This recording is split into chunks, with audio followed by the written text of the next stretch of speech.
बिस्मिल्लाहिर्रहमानिर्रहीम। शुरू करते हैं अल्लाह ताला के नाम से जो निहायत मेहरबान और करम करने वाला है। आज का लेक्चर नंबर हमारा 3 और हम financial management accounting and auditing portion पढ़ रहे हैं इसमें। और आज का लेक्चर हम स्टार्ट करते हैं।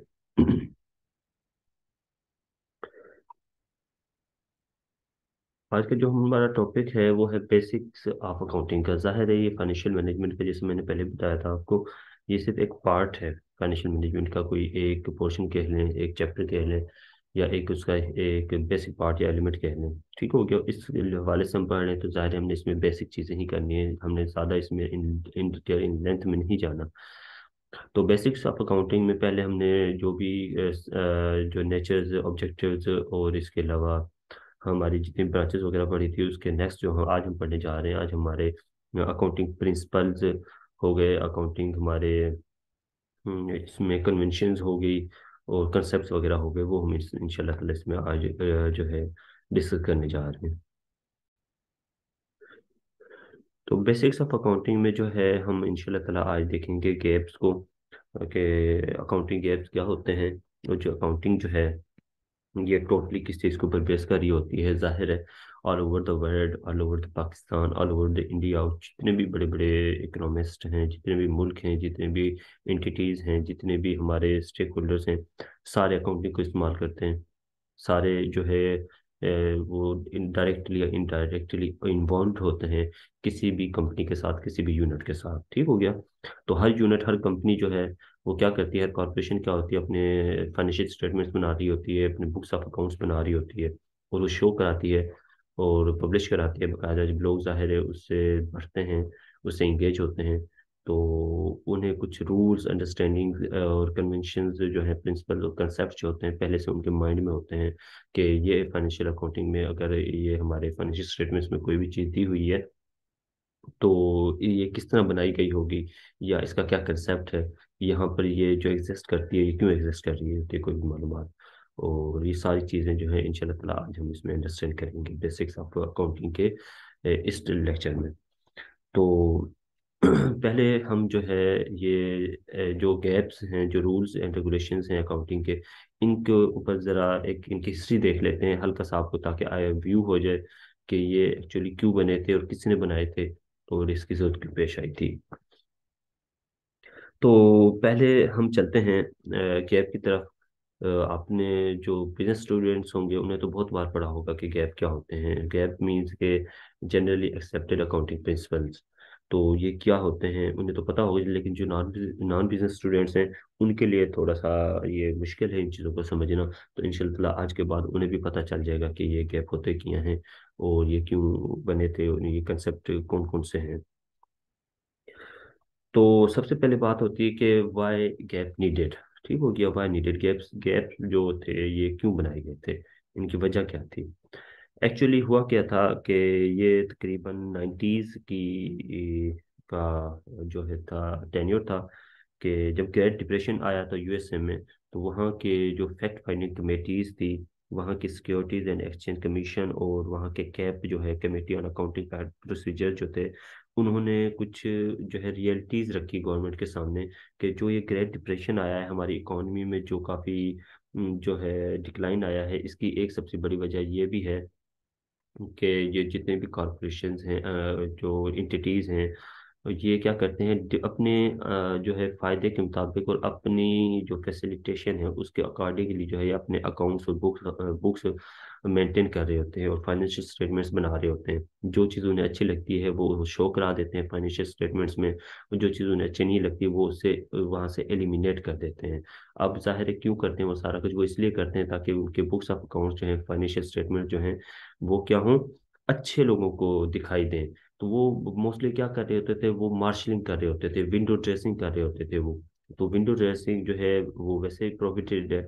तो वो मैं आपको आगे चल के बताऊंगा कि विंडो ड्रेसिंग एक्चुअली होता है क्या, बल्कि मैं आपको यहीं पे एक्सप्लेन कर देता हूँ। विंडो ड्रेसिंग ये होती है कि हम जो हमारी बुक्स ऑफ अकाउंट्स होती हैं, मीन्स कि हमारी फाइनेंशियल स्टेटमेंट्स होती हैं, इनमें हम क्या करते हैं, इनमें हमारी जो चीज़ें, जो हमारी फेवरेट में जो आइटम्स होते हैं, जो फेवरेट में हमारी चीज़ जा रही होती है, उस आइटम्स को मेंशन करते हैं, उन कैलकुलेशंस को मेंशन करते हैं। और बिहाइंड द सीन जो है, जो इलीगल एक्टिविटीज़ होती है हमारी फाइनेंशियल स्टेटमेंट्स में, या जो चीज़ें हमें शो करानी चाहिए, जो हमारी नेगेटिविटी को शो कर रही होती हैं, उनको हम क्या कर देते हैं, उनको हम जो है सीक्रेट कर लेते हैं, उन्हें शो नहीं कराते फाइनेंशियल अकाउंटिंग में या फाइनेंशियल स्टेटमेंट्स में। तो हुआ इस तरह था कि वहाँ पर जो जब ये 1973 में यूएसए ने जो उसकी वहाँ की security and exchange commission SEC, और वहाँ की कैप कैप जो थी, कमेटी ऑन अकाउंटिंग प्रोसीजर्स, उन्होंने जब ये फैक्ट एंड फाइंडिंग्स निकाली कि कुछ वजूहात जो हैं हमारी रिसेशन की, हमारी इकॉनमी के डाउनफॉल की, ये भी है कि यहाँ पर जितनी भी कंपनीज हैं, कॉरपोरेशंस हैं, वो अपनी जो है सहूलत के मुताबिक और अपनी ज़रूरत के मुताबिक अपनी मर्जी से कुछ अकाउंटिंग प्रिंसिपल्स वो अडॉप्ट करते हैं। मीन्स के कुछ कंपनियां वहाँ पे क्या थी, जो कोई भी एसेट्स परचेज करते थे, उसे जिस दिन परचेज किया था उस प्राइस पे के बजाय जो डेली डेली उस प्राइस जो है ना, फिक्स एसेट्स जो है उसको शो कराते थे डेली बेसिस की प्राइस के ऊपर। मीन्स के पहले एक कंपनी थी, मुझे उसका नाम भूल गया, उसके फिक्स एसेट्स जो थे वो जो थे at the start of the year तकरीबन $1 मिलियन थे। और जब साल खत्म हुआ तो वो 10 से 15 मिलियन डॉलर हो गए थे। जब वो उसको जब सारी चीज़ को ऑब्जर्व किया गया, स्टडी किया गया, तो बाद में पता चला कि उस कंपनी ने कोई एसेट्स परचेज नहीं किया था, बल्कि क्या क्या था, उसने उसने मार्केट वैल्यू जो थी उनके, उसके जितने भी फिक्स एसेट्स की मार्केट वैल्यू थी वो जाहिर की हुई थी। अब जाहिर है वो ठीक थी अपनी जगह पर, कि भी आज हमारे जो फिक्स एसेट्स हैं उनकी मार्केट वैल्यू जो है 10-15 मिलियन डॉलर है, और साल के शुरू में $1 मिलियन थी। तो उनसे फिर भी पूछा गया कि भाई आपने कोई एसेट परचेज तो नहीं किया, जब आपने जितने $1 मिलियन में आपने ये फिक्स एसेट परचेज किए थे तो इन्हें इसी प्राइस में आप शो कराएं, तो ज्यादा प्राइस में क्यों शो करा रहे थे। उन्होंने कहा भाई मार्केट वैल्यू इतने की, आज हम सेल करें ये इतने की होंगे। तो ऐसे ही कुछ और भी एग्जांपल्स थी जिनकी वजह से ये सारे इश्यूज हुए थे। तो वहाँ पर जो 1973 में यूएसए ने फाइनेंशियल अकाउंटिंग स्टेटमेंट बोर्ड जो है वो कंडक्ट किया, फाइनेंशियल अकाउंटिंग स्टैंडर्ड्स बोर्ड जिसे हम कहते हैं, वो वहाँ पर उसने एस्टेब्लिश किया। और उन्हें जो मेन रिस्पॉन्सिबिलिटीज थी उन्हें ये सौंपी गई कि आप जो है कॉमन प्रिंसिपल्स और रूल्स एंड रेगुलेशंस जो है वो जनरेट करें, वो बनाएं, और जितने भी कंपनीज हैं उनके ऊपर ये एप्लीकेबल करें कि वो इनको फॉलो करते हुए अपनी फाइनेंशियल स्टेटमेंट्स बनाएं, ताकि लोग जो भी देखें उन्हें सबको कॉमनली पता हो, उनको जो है होमोजेनियसली पता हो इन चीज़ों का, कि ये जो फाइनेंशियल स्टेटमेंट्स हैं इसमें अगर एसेट्स, फिक्स एसेट्स अंदर शो हो रहे हैं तो ये किस प्राइस पे शो होंगे, और अगर इसमें करंट एसेट्स शो हो रहे हैं तो ये किस प्राइस पे शो हो रहे हैं, अगर यहाँ पर डेप्रिसिएशन लिखा हुआ है तो ये क्यों लिखा हुआ है, ये किस तरीके से लिया गया है, पिछले साल ये एक डेप्रिसिएशन क्या था, इस साल क्या डिफरेंस आएगा उसमें, तो कितने अरसे में उसका एसेट जो है वो स्क्रैप हो जाएगा, रेजिडुअल वैल्यू कितनी बचेगी उसकी, सारी चीजें जो है उस गैप में आई। ठीक हो गया। तो ये सारी सूरत हाल थी। और जब फाइनेंशियल अकाउंटिंग स्टैंडर्ड बोर्ड ने जनरली एक्सेप्टेड अकाउंटिंग प्रिंसिपल जो है वो बनाए और वो लागू कर दिए, जितने भी यूएस कंपनीज थी सबसे पहले उन पर लागू हुए थे, उसके बाद जो है इंटरनेशनली ये स्टैंडर्ड जो थे हर कंपनी ने अब अडॉप्ट करना शुरू कर दिए थे, क्योंकि जो वर्ल्ड पावर थी यूएसए, उसकी इकॉनमी सबसे बड़ी थी, और जितने भी बाकी कंट्रीज थे वो उसी को ही अडॉप्ट करते थे, उसी को फॉलो करते थे। लिहाजा उन्होंने क्या किया, उन्होंने भी इन्हें जो है गैप्स को अडॉप्ट करना शुरू कर दिया। उसके बाद इंडिया ने भी अपने गैप बनाए, लेकिन वो सिर्फ लोकली हैं और सिर्फ इंडिया में ही ज़्यादा एप्लीकेबल होते हैं। शायद कुछ कंट्रीज होते हैं जो उन्हें अडॉप्ट करने, लेकिन मोस्टली जो जनरली जो अकाउंटिंग प्रिंसिपल इस्तेमाल हो रहे होते हैं, रूल्स एंड रेगुलेशन इस्तेमाल हो रहे होते हैं अकाउंटिंग में, वो इस्तेमाल कहाँ पे होते हैं, वो सिर्फ यूएसए गैप इस्तेमाल हो रहे होते हैं। ठीक हो गया। तो ज़रूरत क्यों पेश आई, ये थोड़ी सी एक इसकी हिस्ट्री है जो मैंने आप लोगों को दी हुई है, ये आप पढ़ लेंगे, और ताकि ये आप लोगों को हेल्प आउट करेगी आपकी नॉलेज में अकॉर्डिंग टू गैप। ठीक हो गया। तो इसके बाद अब क्यों ज़रूरत पेश आई, ये कुछ वजूहात थी जिनकी बिना पर गैप की ज़रूरत पेश आई, और जिससे क्या हुआ, जिससे काफ़ी जो मसले मसाइल थे कंपनीज के थे, स्टेक होल्डर्स के थे, गवर्नमेंट के थे, टैक्सिंग अथॉरिटीज़ के थे, उन सब की जो है रेगुलेटरी जो ऑर्गेनाइजेशंस थे उनके मसले मसाइल थे, इश्यूज थे, वो सॉल्व हो गए। इसका क्या फ़ायदा हुआ, एक हार्मोनाइजेशन जो है, होमोजीनियस अकाउंटिंग प्रैक्टिसेस जो हैं वो शुरू हो गई हर कंपनी के लिए। और सारी जितनी भी कंपनीज थी उन्होंने क्या किया, एक ही प्रैक्टिस जो थी वो जो है अडॉप्ट करना शुरू कर दी। इसके अलावा जो थी काफ़ी कंपनीज जो थी फ्रॉडुलेंट जो एक्टिविटीज थी वो कंडक्ट कर रही थी। मीन्स के क्या कर रही थी, वो पीछे उनका प्रॉफिट कुछ और होता था, उनकी एसेट्स की वर्थ कुछ और होती थी, लेकिन शो जो कराते थे जनरल पब्लिक को ताकि उसके कंपनी के शेयर्स जो हैं वो ज़्यादा हो जाए, कंपनी की वर्थ ज़्यादा हो जाए, वो लोगों को जो मिस जो है अंडरस्टैंडिंग क्रिएट करते थे, लोगों को कुछ गलत चीज़ें दिखाते थे। एक्चुअली जो उतने एसेट्स की वो वैल्यू दिखा देते थे जितने एसेट्स उनके पास होते नहीं थे। ठीक हो गया। तो लाइक दिस के वो डेप्रिसिएशन नहीं निकालते थे अपने एसेट्स की टोटल वैल्यू से। तो ये क्या हुआ कि उनकी जो फ्रॉड और मिस रिप्रेजेंटेशन जो एक्टिविटीज थी वो स्टॉप हो गई इन अकाउंटिंग गैप की वजह से। और स्टैंडर्ड्स ऑफ अकाउंटिंग, अकाउंटिंग के लिए कुछ स्टैंडर्ड्स बन गया कि आपने जो फाइनेंशियल स्टेटमेंट है इस स्टैंडर्ड के मुताबिक बनाना है, ये एक फॉर्मेट है बनाने का, ये फॉर्मेट आप अडॉप्ट करेंगे, ये भी गैप ने दिया था। और दूसरा क्या हुआ, यहाँ पर क्या कर दिया, डिफेंस अगेंस्ट विंडो ड्रेसिंग। तो विंडो ड्रेसिंग जैसे मैंने अभी आपको बताया है कि उसको उन्होंने एक क्या कर दिया, महदूद कर दिया कि आप अपनी जो अकाउंटिंग स्टेटमेंट्स जो हैं इसमें विंडो ड्रेसिंग नहीं कर सकते। आपने जो एक्चुअल चीज़ है और चाहे ब्लैक एंड वाइट जो भी है वो आप लोगों को शो कराएंगे। सिर्फ पॉजिटिव जो है चीज़ें नहीं दिखाएंगे, नेगेटिव चीज़ें भी आप दिखाएंगे कि आपकी कंपनी के जो जो फ्लॉज हैं वो क्या क्या हैं। और इसके अलावा क्या हुआ कि इंटरनेशनली कैपिटल मार्केट आपकी क्या हो गई, डेवलप हो गई, इसके इसके साथ लोगों का ट्रस्ट हो गया ऑर्गेनाइजेशंस के ऊपर कि ये फाइनेंशियल स्टेटमेंट्स का ये सबसे बड़ा फायदा था। इसके अलावा क्या हुआ, लिस्टिंग ऑफ सिक्योरिटीज, गैप ने ये भी रूल्स एंड रेगुलेशन निकाले कि आप अपनी कंपनीज को जो है वो रेगुलेट करें। और सिक्योरिटीज जो थे उनकी लिस्टिंग में इंक्रीज हुआ, क्योंकि वहाँ पर जब जितनी भी इन्वेस्टमेंट्स थी वो बैलेंस शीट में शो होना शुरू हुई, तो इन्वेस्टमेंट्स के ऊपर जो काफ़ी लोगों को एतमाद हुआ, उनको बाद में रेगुलाइजेशन कराया गया डिफरेंट सिक्योरिटीज एंड एक्सचेंज के पास। तो वो भी गैप का एक जो है संग मील था। इसके अलावा डिसीजंस फॉर इन्वेस्टमेंट, और लोगों को इससे इसका सबसे बड़ा फायदा ये हुआ गैप से कि उनको डिसीजन मेकिंग में बड़ा फायदा हुआ कि हमने किस किस जो है कंपनी में इन्वेस्ट करना है या किस कंपनी में हमने इन्वेस्ट नहीं करना। तो ये कुछ फीचर्स थे, करेक्टरिस्टिक्स थे गैप के जो उन्होंने दिए। और यही जो वजह थी गैप लाने की, ये वजूहात बनी, ये कुछ सूरत हाल बनी जिनकी वजह से गैप जो है वो लागू किया गया था। ठीक हो गया।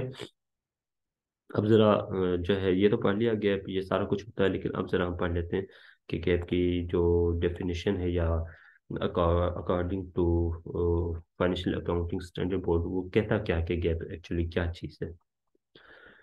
तो यहाँ पर क्या है कि meaning and accounting principle and concepts, accounting information is used by the various stake holders, since all the stakeholders should understand the accounting languages in the same sense. Therefore, some rules and regulations and concepts of accounting generally accepted all over the world while preparation of the financial statement.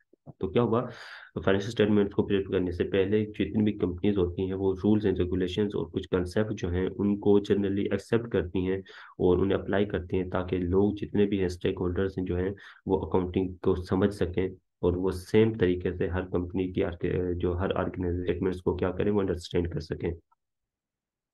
तो gap क्या चीज़ है, generally accepted accounting principles refer to a common set of accepted accounting principles standards and procedures that companies and their accountants must follow when they compile their financial statements. तो क्या होता है gap, gap क्या होता है, gap कुछ जो है common set of accounting principles होते हैं, स्टैंडर्ड्स होते हैं, प्रोसीजर्स होते हैं जो कंपनी और उसके अकाउंटेंट क्या करते हैं, अडॉप्ट करते हैं अपने फाइनेंशियल स्टेटमेंट बनाने से पहले। ठीक हो गया।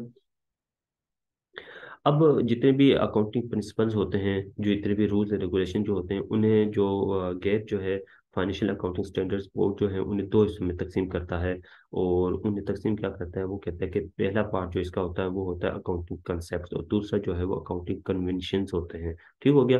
अकाउंटिंग जो प्रिंसिपल्स हैं गैप जो है उन्हें दो हिस्सों में डिवाइड किया जाता है। पहला हिस्सा क्या कहलाता है, उसको फर्स्ट पार्ट क्या कहलाता है, अकाउंटिंग कंसेप्ट, और दूसरा पार्ट क्या कहलाता है, अकाउंटिंग कन्वेंशन।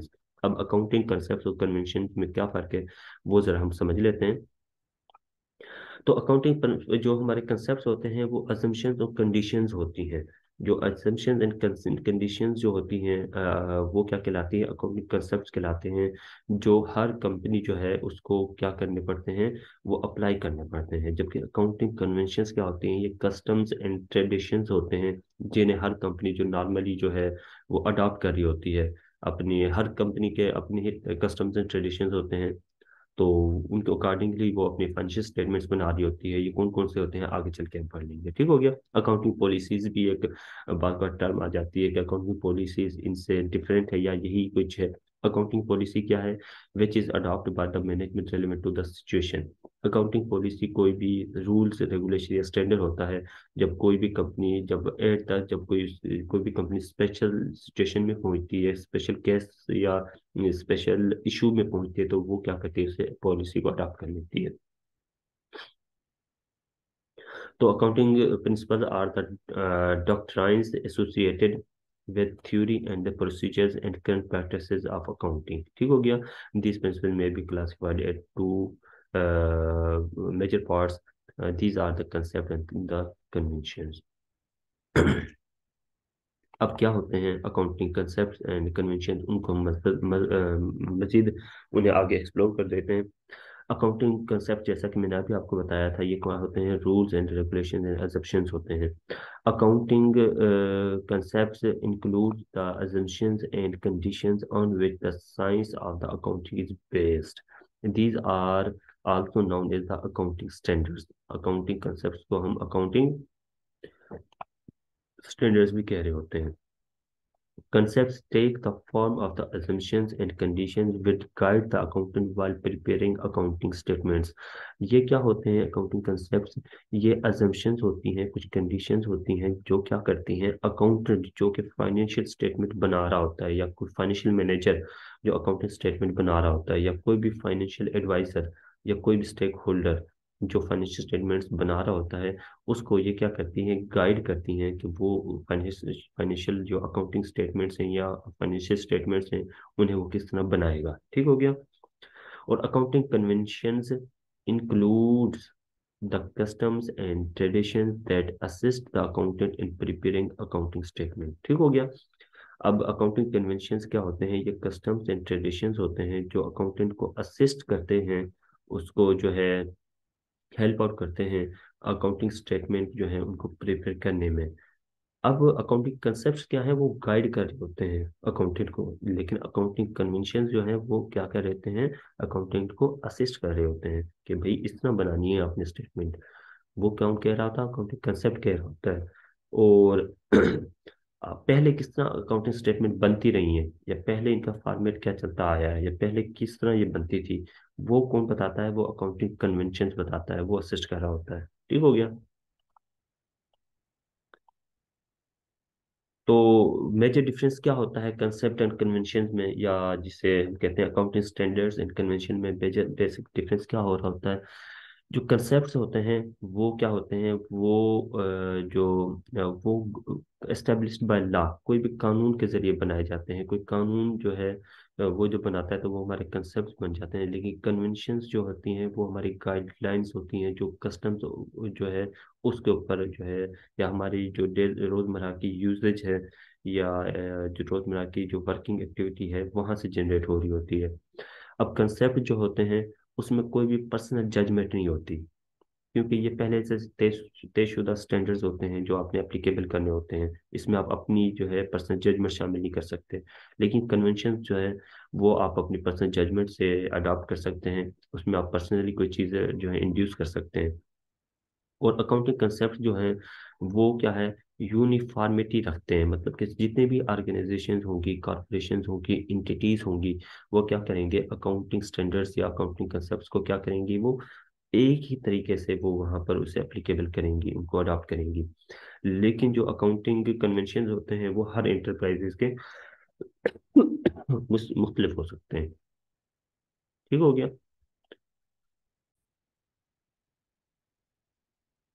तो ये बेसिक डिफरेंट है कंसेप्ट और कन्वेंशन में। अब जैसे मैंने कहा था अकाउंटिंग प्रिंसिपल होता है, अकाउंटिंग प्रिंसिपल को दो हिस्सों में तकसीम किया जाता है, अकाउंटिंग कंसेप्ट और अकाउंटिंग कन्वेंशंस। यहाँ पर मैंने आप लोगों को बाइफरकेट कर दिया है, एक चीज़ को अलग-अलग कर दिया है, लेकिन आगे चल के मैं इन चीज़ों को इकट्ठा एक साथ ही जो है इन्हें क्लब करके पढ़ाऊंगा। लेकिन आप लोगों ने कोशिश करनी है कि ये अलग अलग आपका जो एग्जाम होता है उसमें अलग अलग करके ये चीज़ें नोट डाउन करें, लिखें। इसका थोड़ा सा इमेज अच्छा पड़ता है और ये अच्छी मार्किंग दे जाती है, और समझने वाले को, एग्जामिनर को भी जो है ये चीज़ आसानी से समझ आ जाती है कि आपने क्या लिखा है, आपको पता है अकाउंटिंग कंसेप्ट और कन्वेंशंस का। लेकिन ज़रूरी नहीं है अलग लिखें, आप इकट्ठा भी लिख सकते हैं। ठीक हो गया। अकाउंटिंग कन्वेंशन चार किस्म के होते हैं: convention of disclosure, convention of materiality, convention of consistency and convention of conservatism. ठीक हो गया। अकाउंटिंग कंसेप्ट जो होते हैं या अकाउंटिंग स्टैंडर्ड्स जो होते हैं वो कौन से होते हैं? एंटिटी कंसेप्ट होता है, मनी मेजरमेंट कंसेप्ट होता है, कॉस्ट कंसेप्ट होता है, गोइंग कंसर्न कंसेप्ट होता है, रियलाइजेशन कंसेप्ट होता है, अक्रूवल कंसेप्ट होता है, डुअल एस्पेक्ट कंसेप्ट होता है, रेवेन्यू रिकॉग्नाइजेशन कंसेप्ट होता है, मैचिंग कंसेप्ट होता है, अकाउंटिंग पीरियड कंसेप्ट होता है, इसे हम पीरियड कंसेप्ट या अकाउंटिंग साइकिल कंसेप्ट कहते हैं, ऑब्जेक्टिव एविडेंस कंसेप्ट हो रहा होता है। ठीक है, जिसे हम ऑब्जेक्टिविटी कंसेप्ट कह रहे होते हैं। अब फर्दर इन्हें मजीद इन डिटेल में पढ़ लेते हैं। बिजनेस एंटिटी कंसेप्ट क्या होता है बेसिकली? अब मैंने आप लोगों को याद होता पहले पढ़ाया था कि जितने भी बिजनेस कॉरपोरेशन होती हैं, जितने भी जो भी बिजनेसेस होते हैं, उनकी अपनी पहचान होती है। उनका जो बिजनेस के जो ओनर्स है उससे कोई ताल्लुकदारी नहीं होती। कॉरपोरेशन जो है उनकी अपनी सील होती है, उनकी अपनी स्टैंप होती है, वो अपने नाम से पहचानी जाती है, किसी उसके ओनर्स के नाम से नहीं पहचानी जाती। जितनी भी बड़ी बड़ी कंपनीज आप देख लें, यूनिलीवर है, आप जो है जितनी इससे बड़ी इंटरनेशनल ब्रांड्स देख लें, वो अपने नाम से पहचाने जाते हैं। हमें नहीं पता होता कि कौन सा बैंक के मालिक कौन है, हमें बैंक का पता होता है। ठीक हो गया। अगर हमने बैंक के ऊपर हमने कैश भी करना होता है तो हम डायरेक्ट किसी जो कंपनी का ओनर है उसके ऊपर जाके नहीं कर रहे होते, हम एचबीएल के ऊपर जाके हम क्या करेंगे, केस करेंगे। हम जाके यूनिलीवर के ऊपर केस करेंगे, हम उसके मालिक के ऊपर केस नहीं करेंगे।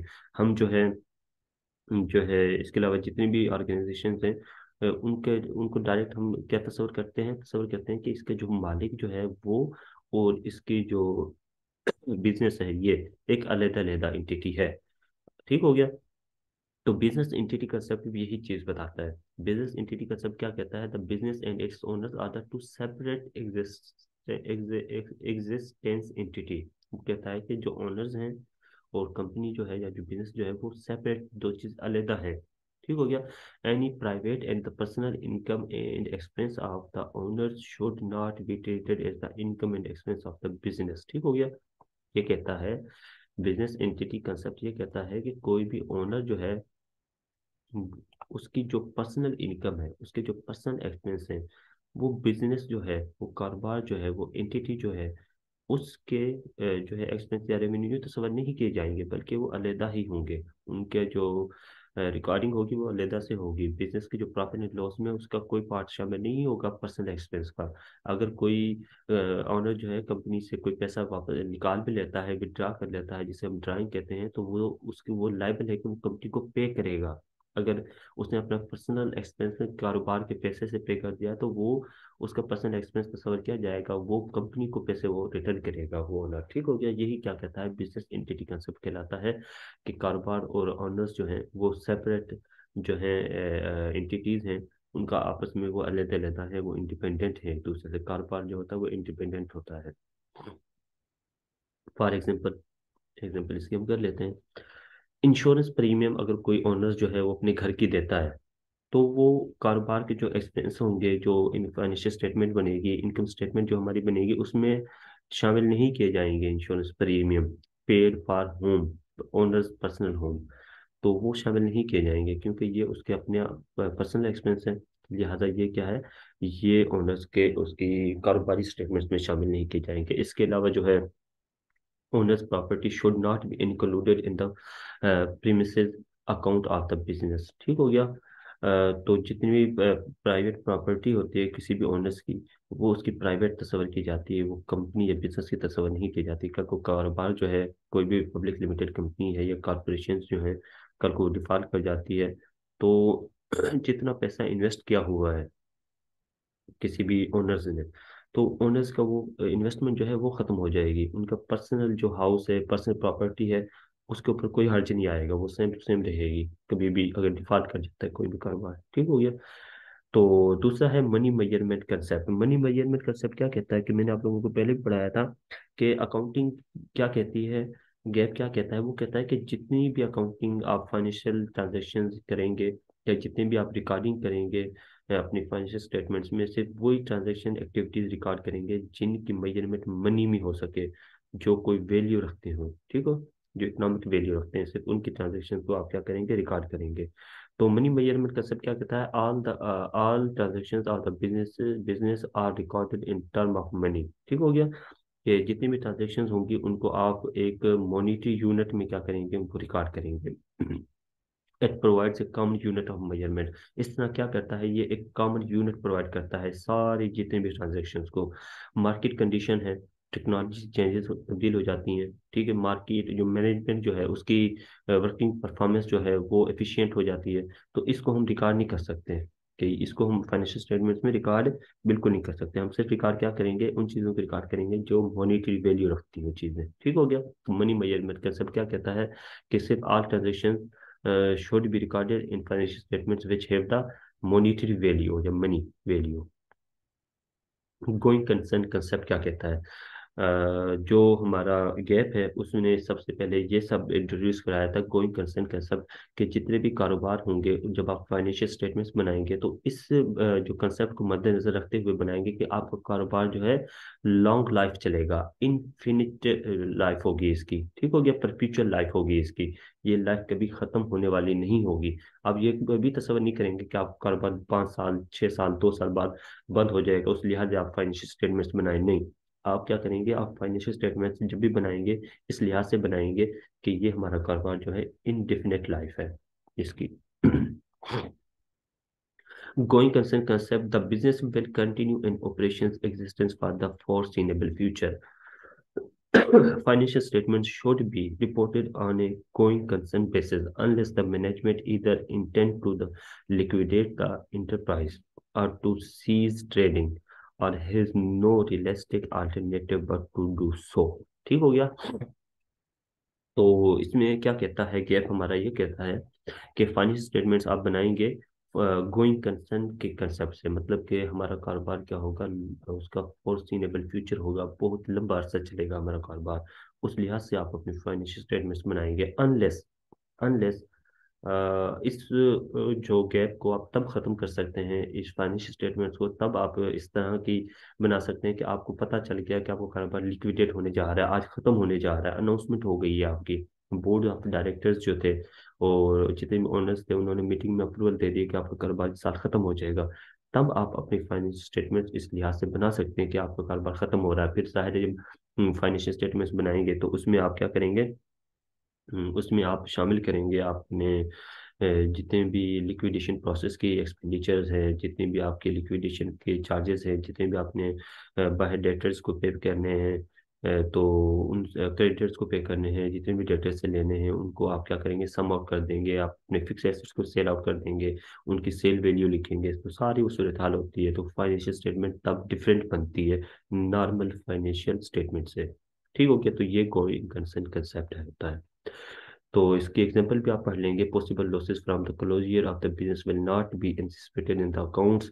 तो ये क्या कहता है कि आपके जो पॉसिबल लॉसेस हैं, जो आप समझते हैं कि ये नुकसान हमें फ्यूचर में होने वाले हैं, तो उन्हें आप क्या करेंगे, उन्हें आप जो है अकाउंट्स में क्लोज नहीं करेंगे। ठीक हो गया। और कोई भी प्री पेमेंट्स आप पे कर देते हैं या आप जो है कोई भी प्रीपेड एक्सपेंसेस कर देते हैं, एक्सपेंसेस ऑलरेडी एडवांस में पे कर देते हैं, तो उनको आप क्या करेंगे, उनको भी आप अपनी जो फाइनेंशियल स्टेटमेंट्स में है उनके करंट एसेट्स में उन्हें मेंशन करेंगे, क्योंकि आपको पता है कि ये फ्यूचर में क्या होगा आपका, फ्यूचर में ये आपको हेल्प आउट करेंगे। इसके अलावा फिक्स एसेट्स जो हैं उन्हें आप रिकॉर्ड करेंगे हिस्टोरिकल कास्ट पर, क्योंकि आपको पता है कि कारोबार हमारा इन फ्यूचर चलता रहना है, चलता ही रहना है।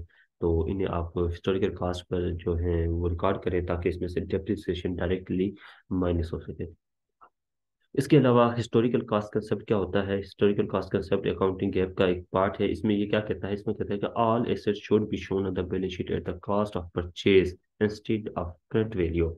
जब ये कुछ इश्यूज पेश आए थे कंपनीज के साथ, कि उन्होंने करंट जो प्राइस थी वो उन्होंने क्या कर दिया था, उन्होंने नेट रिलायबल वैल्यू जो थी, जो करंट वैल्यू जो थी एसेट्स की जो मार्केट में, उसके हिसाब से अपने एसेट्स को जो है शो कराना शुरू कर दिया था।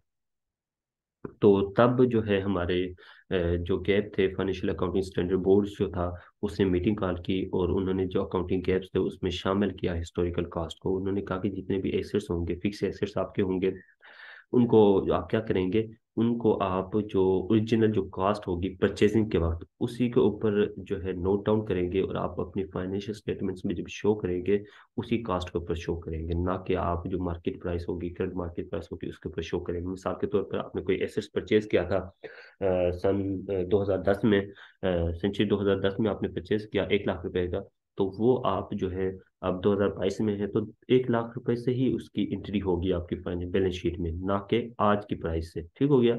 और हर साल उसमें डेप्रिसिएशन माइनस करते रहेंगे। तो this is called historical cost concept. ये इसकी एग्जांपल आप पढ़ लेंगे। The cost of fix assets is recorded at the date of the acquisition cost. The acquisition cost include all the expenditure.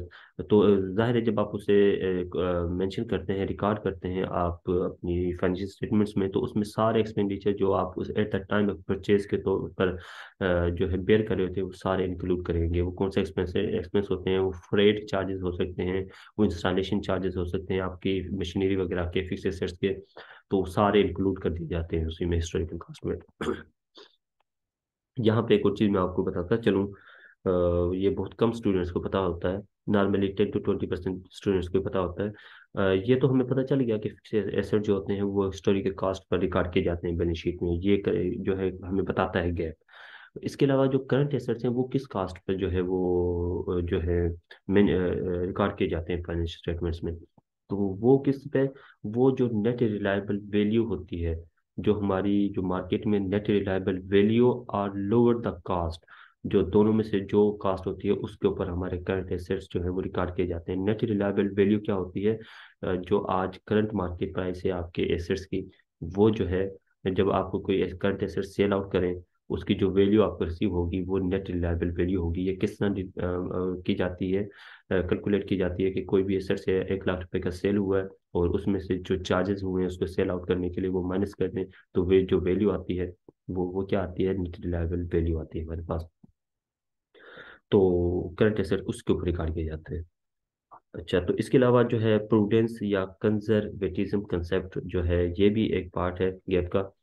तो ये क्या कहता है, revenues and profit are not in anticipated, only realised profit with reasonable certainty are recognised in the profit and loss account. However provisions is made for the all known expenses and losses, whether the amount is known for certain or just an estimation, sorry। अच्छा, ये prudence या conservatism concept क्या कहता है, वो कहता है कि आप कंजर्वेटिव होकर सोचें, आप प्रूडेंस रहें अपनी थिंकिंग में, अपनी रिकॉर्डिंग में। ये क्या कहता है, ये कंसेप्ट कहता है कि जो आपको, जब आपको लगे ना कि कोई भी प्रॉफिट आप कमाएंगे या कोई भी रेवेन्यू आप जनरेट होगा, तो सिर्फ अभी जनरेट नहीं हुआ, सिर्फ सोच रहे कि जनरेट होगा, तो उसको रिकॉर्ड ना करें। हो सकता है ना मिले आपको कल को प्रॉफिट, इसमें सिर्फ आपका फायदा है, स्टेक होल्डर का फायदा नहीं है, आम लीगल पब्लिक का फायदा इसमें नहीं है। लेकिन ये साथ ये भी कहता है कि जो आपको लगता है कि आपको फ्यूचर में ये नुकसान होने वाला है या ये लॉस आपको होगा, उसको जरूर मेंशन करें अपनी फाइनेंशियल स्टेटमेंट्स में, ताकि लोग जो हैं वो, उनको पता हो, अवेयर रहे कि भी ये हो सकता है कंपनी में। तो ये क्या करता है, ये प्रोटेक्ट करता है जनरल पब्लिक को। कंजर्वेटिज्म प्रूडेंस कंसेप्ट जो है प्रोटेक्ट इसको करता है जनरल पब्लिक को। मतलब कि आप जनरल पब्लिक को ये ना बताएं कि मेरे इतना प्रॉफिट एंटिसिपेटेड है, एस्टिमेटेड है, लेकिन आप पब्लिक को ये जरूर बताएं कि ये लॉस मुझे हो सकता है। तो इसलिए कहते हैं कि जो note to the financial statements बनाई जाती हैं जो है, उनमें जितने भी हमारे कंटीजेंसीज होती है, कंटीजेंट लायबिलिटीज होती हैं, उनको जरूर शो कराया जाता है। वो जो है प्रूडेंस कंसेप्ट जो है, कंजर्वेटिज्म कंसेप्ट जो है, जो गैप ने दिया था, उसने जो है एप्लीकेबल किया था कि जितनी भी ऑर्गेनाइजेशंस थी, कि आप क्या करेंगे, आप कंटीजेंसीज लायबिलिटीज को शो करेंगे अपनी फाइनेंशियल स्टेटमेंट्स में। कंटीजेंसी लायबिलिटीज कौन सी होती हैं, ऐसी लायबिलिटीज होती हैं जो अभी हुई नहीं होती, लेकिन चांस होता है कि ये हो जाएगी। मिसाल के तौर पर किसी ने आपकी कंपनी पर क्या क्या हुआ था, एक केस किया हुआ था, सू किया हुआ था। और जैसे ही आपको पता है कि इसका हो सकता है ये फैसला मेरे मुखालिफ है, मुझे चार्जेस देने पड़े कस्टमर को, तो ये क्या होगा, ये कंटीन्यूस लायबिलिटी होगी आपकी। तो इसकी एग्जांपल आप पढ़ लेंगे कि stock valuation stick the rule of the lower of the cost and the net reliable value. अब स्टॉक हमारा करंट एसेट्स होता है, इन्वेंट्री जिसे हम कहते हैं, क्लोजिंग स्टॉक, वो हमारा क्या होता है, वो हमारा क्या होता है, करंट एसेट्स होता है। तो मैंने बताया था करंट एसेट्स किस पर रिकॉर्ड किया जाएगा, रूल होता है कि lower of the cost are net reliable value. तो जो कास्ट जो आपके पास एक्चुअली उसकी बची हुई है, जो आपने रिकॉर्ड की हुई थी पास्ट डेटा से, वो या नेट रिलायबल वैल्यू, दोनों में से जो कम होगी, जो दोनों में से जो कम होगी, वो उससे आप अपने करंट स्टॉक को जो है इन्वेंट्री को आप रिकॉर्ड करेंगे फाइनेंशियल स्टेटमेंट में। तो ये क्या कौन देता है, ये भी प्रूडेंस कंसेप्ट बता रहा होता है आपको। तो इसके अलावा जो है the provisions for doubtful debts should be made. अब प्रोविजंस फॉर डाउटफुल डेट्स क्या होता है कि आपने चीज़ें उधार दी हुई थी, क्रेडिट पे दी हुई थी, और आपको खदशा है कि कुछ कस्टमर मेरे जो हैं वो मुझे मेरा लोन वापस नहीं करेंगे। तो जो लोन वापस नहीं करते वो हमारे बैड डेट्स बन जाते हैं। ठीक हो गया, मतलब कि डेट्स जो हो गए वो बैड हो गए, बैड डेट्स बन जाते हैं, बुरे कर्जे बन जाते हैं जो हमें नहीं मिलते। ठीक हो गया। तो उसके लिए हमें जो है गैप जो है प्रूडेंस कंसेप्ट या कंजर्वेटिज्म कंसेप्ट हमें कहता है कि इसके लिए आप प्रोविजंस रखें अपने पास, इनके लिए अलग एक अमाउंट रखें कि जो आपको बता सके कि ये जो इतनी सम परसेंटेज रखें कि इतने परसेंट जो है मेरे जो अमाउंट जो रिकवरी होगी वो बेड डेट्स में कन्वर्ट हो जाएगी। ये प्रोविजंस जो है एप्लीकेबल होती है प्रूडेंस कंसेप्ट के हवाले से। अच्छा, तो इसके अलावा मटेरियलिटी कंसेप्ट होता है। मटेरियलिटी कंसेप्ट जो है गैर में क्या होता है, immaterial amount may be aggregated with the amount of the similar nature of the functional and need not be presented separately. Materiality depend on the size and the nature of the items. Materiality concept क्या कहता है कि जो material चीज़ है उसको आप mention करेंगे अपने फाइनेंशियल स्टेटमेंट्स में। जो इमटेरियल अमाउंट है उसको ज़रूरत नहीं कि इसको अलग से शो कराएं, तो उसको अलग से शो ना कराएं, उसको आप क्लब कर दें। जैसे छोटे छोटे एक्सपेंस होते हैं हमारी कंपनी में, पास का स्वीपिंग एक्सपेंस है, स्टेशनरी एक्सपेंस है, ठीक हो गया, वाटर एक्सपेंस है, छोटे छोटे एक्सपेंस हैं, 100 200 500 1000 2000 के होते हैं। तो जाहिर है इसको अलग अलग से शो करें हम फाइनेंशियल स्टेटमेंट में, तो हमारी फाइनेंशियल स्टेटमेंट तो कोई 20 20 पेजेस पे बनना शुरू हो जाए। तो क्या कहता है मेटेरियलिटी कंसेप्ट, ये कहता है कि इनको आप क्लब कर दें और एक छोटा सा कोई भी इसे नाम दे देते हैं, जिसे हम क्या कहते हैं, सैलरी एक्सपेंसेस कह रहे होते हैं। तो ये मटेरियल की कंसेप्ट है कि इमटेरियल चीज़ों को शामिल ना करें, सिर्फ मटेरियल चीज़ों पर रहें, कंसाइज करें चीज़ों को, टू द पॉइंट चीज़ों को लिखें।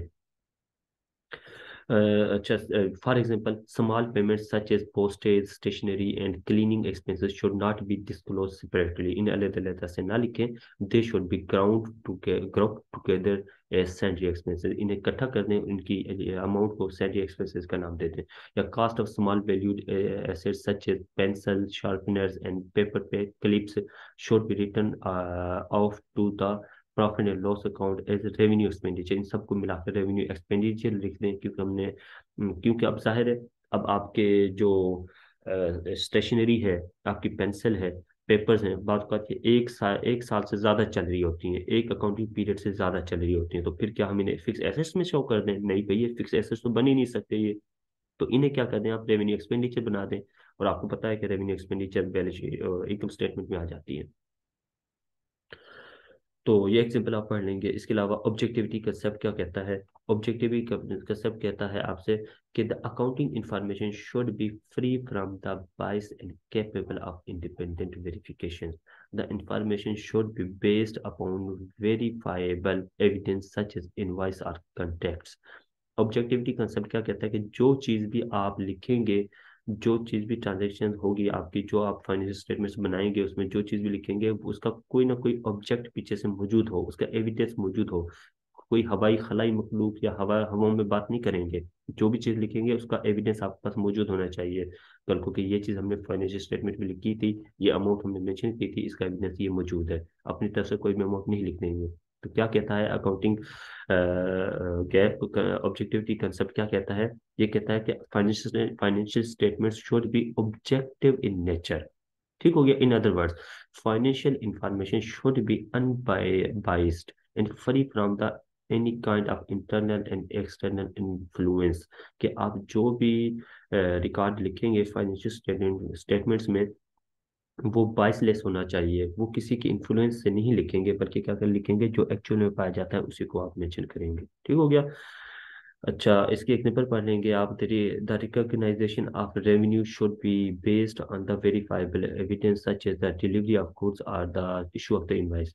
तो अगर आपने रेवेन्यू लिखा है फाइनेंशियल इनकम स्टेटमेंट में, तो उसमें उसके लिए प्रूफ होना चाहिए, आपके पास इनवाइस होनी चाहिए कि आपने ये जो गुड्स थी ये डिलीवर कर दी है। ऐसा ना हो कि कॉन्टैक्ट हो गया था और आपने रेवेन्यू लिख दी थी। नहीं भाई, वो नहीं समझी जाएगी, रेवेन्यू सेल नहीं समझी जाएगी जब तक से गुड्स जो है वो डिलीवर नहीं हो जाती। तो इसके बाद जो है कंसिस्टेंसी कंसेप्ट हमारे पास आ जाता है। कंसिस्टेंसी कंसेप्ट आपसे क्या कहता है? कंसिस्टेंसी कंसेप्ट आपसे ये कहता है कि जो कंपनीज होंगी, वो जो मोस्ट सूटेबल मेथड जो है उसको वो काउंट करेंगे और उसको अप्लाई करेंगे अपनी कंपनी में मुसलसल हर पीरियड के लिए। ऐसा नहीं होगा कि एक पीरियड में आपने कोई एक मेथड अडॉप्ट किया था, दूसरे पीरियड में आपने कोई दूसरा मेथड अडॉप्ट कर लिया। ऐसा बिल्कुल नहीं चलेगा। जो फाइनेंशियल स्टेटमेंट्स बनेगी वो आप बनाएंगे एक ही मेथड के ऊपर। आप अगर मिसाल के तौर पर, अगर आपने जो है डेप्रिसिएशन के मुख्तलिफ मेथड होते हैं। एक स्ट्रेट लाइन मेथड होता है कि आपने फिक्स एसेट्स लिया है और उसको आप डेप्रिसिएट करेंगे एक फिक्स अमाउंट के साथ हर साल। एक होता है डिक्लाइनिंग मेथड, कि पहले साल आपने ज़्यादा डेप्रिसिएशन लेंगे, दूसरे साल कम डेप्रिसिएशन लेंगे, तीसरे साल और कम लेंगे, चौथे साल और कम लेंगे। एक मेथड होता है एवरेज मेथड, जिसमें क्या करते हैं, टोटल जितना आपका फिक्स एसेट्स है उसे टोटल जितनी उसकी लाइफ होती है, जितने साल वो चलेगा एसेट्स, उस पर डिवाइड करते हैं और एक एवरेज अमाउंट आ जाती है आपकी। और वो हर साल आप डिडक्ट करते रहते हैं फिक्स एसेट से। तो ये क्या है, ये कुछ मेथड्स हैं। मिसाल के तौर पर आपने स्ट्रेट लाइन मेथड अडॉप्ट किया है, तो आप थ्रू आउट द, जब तक वो एसेट्स आपकी कंपनी में मौजूद है, आप स्ट्रेट लाइन मेथड ही अडॉप्ट करेंगे। ऐसा नहीं करेंगे कि पहले साल स्ट्रेट लाइन मेथड अडॉप्ट कर लिया डेप्रिसिएशन का, दूसरी साल आपने क्या किया, डिक्लाइनिंग मेथड अडॉप्ट कर लिया, तीसरे साल आप एवरेज पे चले जाते हैं। भाई ऐसा नहीं होगा। एक दफा सोच समझ लें कौन सा मेथड अडॉप्ट करना है, उसी के ऊपर कंसिस्टेंस रहें, उसी मेथड और उसी पॉलिसी के ऊपर कंसिस्टेंस रहें, चेंज ना करें। ठीक हो गया। तो ये आपका कंसिस्टेंसी में कंसेप्ट कहता है, companies should choose the most suitable accounting method and treatment and consistently apply them in every period, every accounting period, every accounting cycle. Changes are permitted only when, अच्छा कोई इसमें ये इसमें कुछ जो है थोड़ी सी फ्लेक्सिबिलिटी दी जाती है कि आप इस मेथड को चेंज कर सकते हैं, लेकिन चेंज जब करेंगे जब आप समझते हो कि कंपनी के लिए अब ज़रूरी है इस मेथड को चेंज करना, इसका कंपनी को, लोगों को, जनरल पब्लिक को फ़ायदा होगा। और जो उसका डिफरेंस होता है दोनों में, उसको भी आप फाइनेंशियल स्टेटमेंट में जो है मेंशन करेंगे। कि अगर आप फिक्स मेथड जो है स्ट्रेट लाइन मेथड से डिक्लाइनिंग मेथड में जा रहे हैं और थोड़ा सा जो डिफरेंस आया है, तो वो उसको जो जो डिफरेंस आया अमाउंट में, वो भी आप जो है शो आउट करेंगे फाइनेंशियल स्टेटमेंट में कि इतना डिफरेंस आया था और इसको इसका हमने किस तरह एडजस्टमेंट की है। ठीक हो गया। तो कंसिस्टेंसी मेथड के बाद इसके एग्जांपल आप पढ़ लेंगे। अच्छा, तो इसके बाद मैचिंग कंसेप्ट आ जाता है आप हमारा। कि मैचिंग कंसेप्ट क्या कहता है कि the matching principle requires that revenue and the related expenses be recognised together in the same reporting period, according to which a business need to record its expenses in the same period of time as the revenue that they are related with. Matching concept ये कहता है हमसे कि जिस साल आपने कोई revenue कमाया है, तो उसी साल रेवेन्यू कमाने के लिए जो एक्सपेंस आपने बेयर किए हैं उसी साल मेंशन करें, उसी साल की अकाउंटिंग स्टेटमेंट्स में लिखें। ना कि ऐसा ना हो कि रेवेन्यू आपने एक साल कमाया, उससे रिलेटेड जो एक्सपेंसेस हैं उन्हें आप अगले साल में जाके लिख दें। नहीं, जितना रेवेन्यू आज आपने कमाया है, उस रेवेन्यू के बिहाइंड जितने एक्सपेंसेस आपने इस साल किए वो इसी साल ही आप लिखेंगे, अगले साल नहीं लिखेंगे। मिसाल के तौर पर हमने मशीनरी ली थी, मशीनरी हमारे 10 साल हमारे कारोबार में चल रही थी।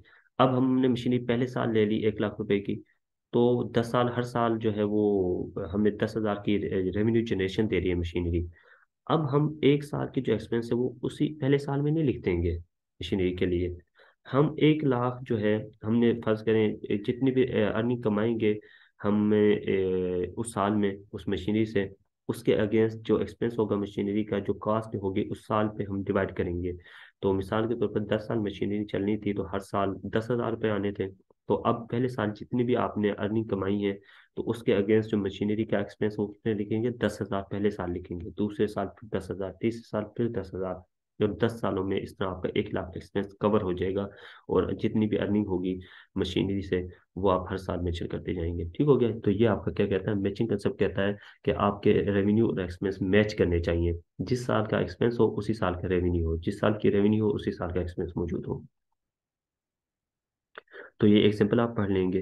तो depreciation of any fix assets, आइए building depreciation should be deducted year to year basis in which earning from building incurred. ठीक हो गया। ये मैंने आपको समझा भी दी है फिगर में, तो वो भी आप मेंशन कर सकते हैं पेपर में। इसके अलावा हम आ जाते हैं रियलाइजेशन कंसेप्ट में, कि रियलाइजेशन कंसेप्ट हमें क्या कहता है। Revenue should be recognized, realized when the major economic activities have been completed.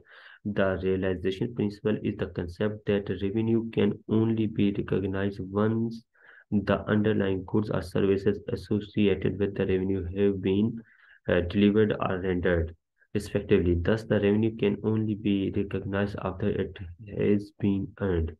Realisation concept क्या कहता है कि आप अपनी रेवेन्यू तब लिखेंगे जब वो आपको रियलाइज हो जाएगी। मींस हमने किसी से कॉन्ट्रैक्ट कर लिया और कि हमने इतनी चीज़ आपको सेल करेंगे, तो क्या हम उसे रेवेन्यू कंसीडर कर सकते हैं? नहीं कर सकते। हम कब उसे रेवेन्यू कंसीडर करेंगे? जब गुड्स हमारी डिलीवर हो जाएंगी कस्टमर को।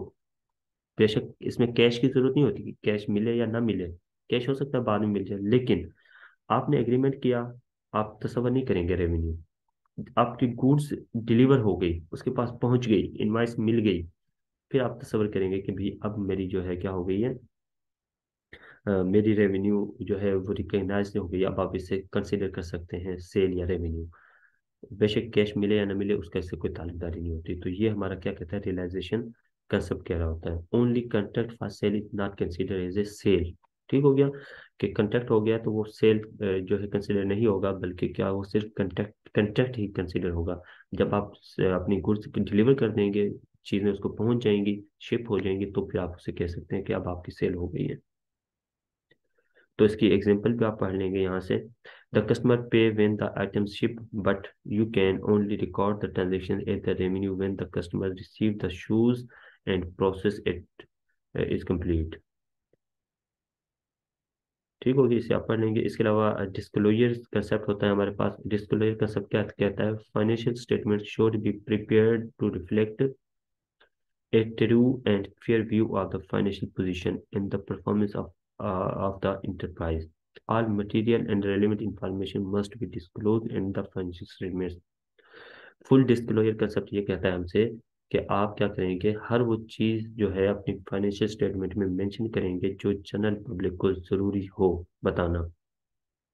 कोई चीज़ आप ऐसी नहीं अपने पास छुपाएंगे, पोशीदा सीक्रेट नहीं रखेंगे जो जनरल पब्लिक को नुकसान या फायदा पहुंचाए।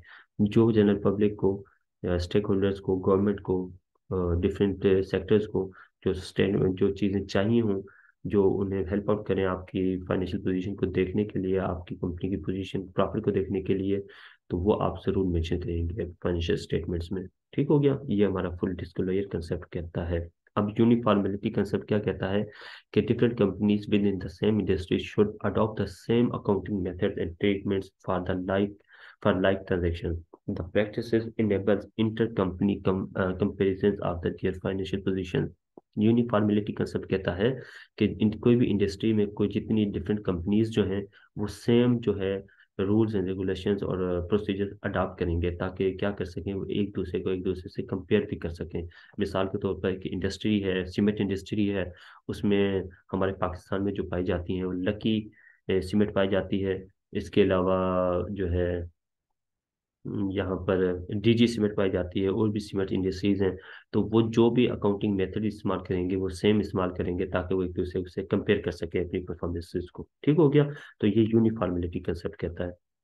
और तीसरा जो है रेलेवेंस कंसेप्ट क्या कहता है हमारा, रेलेवेंस गैप कंसेप्ट क्या कहता है, financial statement should be prepared to meet the object of the users, relevant information which can satisfy the needs of the most users is selected and recorded in the financial statements। इसलिए ये क्या कहता है कि हर relevant information जो है अपनी financial statements के हवाले से वो note to the financial statements में आप ज़रूर मेंशन करें। और हर रेलिवेंट इंफॉर्मेशन आपके एसेट्स लाइबिलिटीज़ के हवाले से वो आप मेंशन करें कि आपकी ये जो लाइबिलिटीज़ हैं किससे हैं, कहाँ से जनरेट हुई हुई हैं, आपने कंपनी में कितना इन्वेस्ट किया हुआ है, ये इन्वेस्टमेंट कहाँ कहाँ से आई हुई है, उसको भी आप जो है डिस्क्लोज करें। और हर रेलिवेंट इंफॉर्मेशन आप प्रोवाइड करें जो हेल्प आप करें जनरल पब्लिक को। ठीक हो गया। तो ये आज का हमारा लेक्चर था जो पोस्ट मोस्ट इम्पॉर्टेंट आपका लेक्चर है, ये हर स्टूडेंट करे जिसके आपके पेपर में ये आ भी सकता है। इसके ये हवाले से एक सवाल मैंने आप लोगों को क्वेश्चन ऑफ द डे दिया है यहाँ पर। जो है यहाँ पर ये आपसे क्या कहता है, discuss why GAAP principles are important in the financial accounting, give examples of various transactions found in the most of the organizations and which gap principles would apply। ठीक हो गया। specify your arguments with transactions। तो ये आपसे क्या कहता है, ये सवाल कहता है कि जो गैप प्रिंसिपल्स हैं ये फाइनेंशियल अकाउंटिंग में क्यों ज़रूरी हैं। आप इसके अलावा इसके अलावा क्या करेंगे, आप जो कुछ डिफरेंट ट्रांजैक्शंस की होती हैं ऑर्गेनाइजेशंस में, डिफरेंट कंपनीज में, और वहाँ पर कौन कौन से गैप प्रिंसिपल जो है वो अप्लाई हो सकते हैं उन्हें आप मेंशन करें। जैसे मैंने पीछे आपको दिया भी है, ये एक मैंने सैंपल दिया है कि सवाल किस तरह आ सकते हैं पेपर में। ज़ाहिर है कोई भी चीज़ आपको जो है ना एक बिल्कुल आपके हाथ में नहीं पकड़ा दी जाती कि भाई ये नहीं भाई ये सवाल हल कर दें। सवाल जो होंगे बड़े पेचीदा आएंगे, ट्रिकी सवाल आएंगे। अब आपने जो है उन्हें ट्रैक एंड ट्रेस करना है सवालों के कि इसका जवाब क्या बनता है। थोड़ा सा सोचें और जोर दें माइंड पे, अपनी नर्व्स को एक्सप्लोर करें, देखें कि यार इसका जवाब क्या बनता है, ये हमने क्या पढ़ा था। तो अकॉर्डिंगली उसका जवाब दें, टू द पॉइंट जवाब दें उसका। तो इसमें जो है अब सोचें 2 मिनट के लिए कि इसका जवाब क्या बन सकता है। 2-3 सेकेंड अपने माइंड को जो है वो ज़रा फोकस करें कि इसका जवाब क्या बनेगा आपके मुताबिक। फिर मैं इसका आपको थोड़ा सा इसका हिंट दे देता हूँ कि इसका जवाब क्या बनेगा।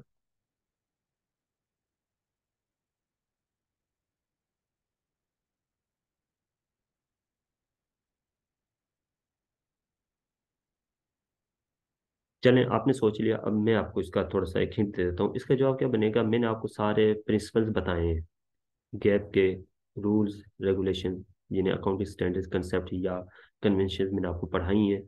अब वहां पर मैंने साथ उसके एग्जांपल दी है, हर एक उसके साथ एग्जांपल है। वो एग्जांपल एक्चुअली ट्रांजैक्शन है किसी भी कंपनी की। ठीक हो गया, ट्रांजैक्शन है। जैसे हमने क्या पढ़ा, हमने यहाँ पर पढ़ा कंसिस्टेंसी कंसेप्ट पढ़ा, तो वहां पर मैंने एग्जांपल दिया आपको कि कोई भी कंपनी जो है अगर कोई भी एसेट फिक्स एसेट बिल्डिंग या मशीनरी परचेज करती है तो उसके लिए वो क्या कौन सा गैप अप्लाई करेगी। वो अप्लाई करेगी कंसिस्टेंसी गैप, कि वो क्या करेगी, एक एक ही यूनिफॉर्म जो है पॉलिसी या मेथड जो है डेप्रिसिएशन का वो लागू करेगी अपने फिक्स एसेट्स के लिए, मशीनरी के लिए, और उसी को through out the assets life जो है वो इस्तेमाल करेगी, और उसको चेंज नहीं करेगी अपनी डेप्रिसिएशन मेथड को। तो वो कंसिस्टेंसी प्रिंसिपल वहाँ पर अप्लाई होता है। तो इस तरह मैंने बाकी भी और भी ट्रांजेक्शन आपको दिए हैं, एग्जांपल दिए हैं। तो इस किस्म के सवाल आते हैं पेपर में। तो ये आप इंशाल्लाह तआला कर लेंगे, और अपने नोट्स खुद बनाएं इसका, और ग्रुप में भी शेयर करें, दूसरे बच्चों को भी पता चले, और अपनी तैयारी को बूस्ट करें। मेरे पास टाइम नहीं था, कल इवनिंग में मैं लेक्चर दे सकता, तो मैंने रात बड़ी लेट नाइट तक ये आपका लेक्चर तैयार किया, और सुबह सुबह सोचा कि आप लोगों को अब टाइम करीब है पेपर का, तो ये आप लोगों के साथ शेयर किया जाए। और थैंक यू सो मच, आज का लेक्चर ये आपका है। कोई भी आपको क्वेश्चन आंसर्स हो तो वो आप मुझसे डायरेक्टली ग्रुप में पूछ सकते हैं, या अगर सारे स्टूडेंट्स का कोई इश्यूज होंगे तो फिर हम एक जो है सेशन कंडक्ट कर लेंगे इसका, तो वो आप देख लीजिए। चलें, थैंक यू सो मच, अल्लाह हाफिज़।